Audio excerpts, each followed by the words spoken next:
Chicos, ¿cómo están? Espero que estén todos muy bien. En el video de hoy vamos a ver lo que es el género dramático. El género dramático es un género que está escrito por un dramaturgo para ser representado. ¿Representado por quiénes? Por los actores que interpretan personajes y que por medio de sus acciones nos cuentan a nosotros, los espectadores, qué es lo que está pasando en esa historia. A diferencia del género narrativo, que está escrito para ser leído. Es muy importante que recuerden esto. El género dramático está escrito para ser representado sí o sí. La acción de los personajes es fundamental para que se desarrolle la obra dramática, porque por medio de las acciones nosotros vemos qué es lo que sucede en esa obra teatral. Así como los textos del género narrativo se dividen en tres partes, inicio, desarrollo y desenlace, en el género dramático también las obras de teatro se dividen en tres partes: presentación del conflicto, nudo y desenlace de la acción. En presentación del conflicto, como la oración lo dice, es cuando aparece el conflicto. ¿Cómo aparece este conflicto o cómo el espectador se da cuenta que ese es el conflicto? Por las acciones de los personajes. Por ejemplo, acuérdense que conflicto es el choque de dos fuerzas que se oponen. Si es un conflicto con el otro, va a haber un personaje y otro personaje. Van a realizar acciones para lograr ese objetivo. Y cuando lleguen a chocarse, es el momento del nudo, porque es el momento de mayor tensión en la obra. Luego de este nudo, se resuelve ese conflicto y ese es el momento del desenlace de la acción. ¿Cómo se resuelve este conflicto? En el género dramático, a diferencia del género narrativo, las obras no las narra alguien, sino que se escriben con diálogos de estos personajes. Va a haber dos tipos de textos, los principales y los secundarios. En los principales van a aparecer los actos, los cuadros y las escenas.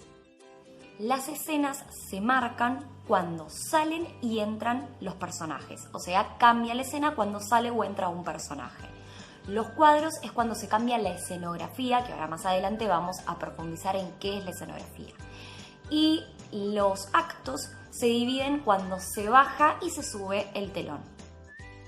¿Cómo se expresan estos textos en una obra de teatro? Estas obras de teatro pueden ser por medio de diálogos, por medio de monólogos, que es un solo personaje hablando a público o a un otro, por medio de apartes, que es cuando el personaje rompe la cuarta pared y le habla particularmente al público, y soliloquios, que son los pensamientos de los personajes que también se pueden escuchar. Luego aparece lo que es el texto secundario, que es todo lo que es iluminación, sonido, vestuarios. Por ejemplo, según cómo se vista y camine un personaje, lo que yo puedo interpretar de ese personaje y de su personalidad. Cuando hablamos de la escenografía de una obra, nos estamos refiriendo a la iluminación, el sonido, los vestuarios y el decorado que haya en esa obra de teatro. Llegamos a la parte de lo que es la representación teatral o para que se dé el hecho teatral. Para que se dé el hecho teatral tiene que haber actores, público y un texto o algo que contar, ¿sí? Estos actores representan un personaje y son dirigidos por un director de escena. Es importante saber que los personajes se dividen en principales y secundarios. Y los principales, a su vez, se dividen en protagonistas y antagonistas. Y los secundarios son los personajes que ayudan a los personajes principales. Recuerden que la obra se va contando por medio de las acciones de los personajes.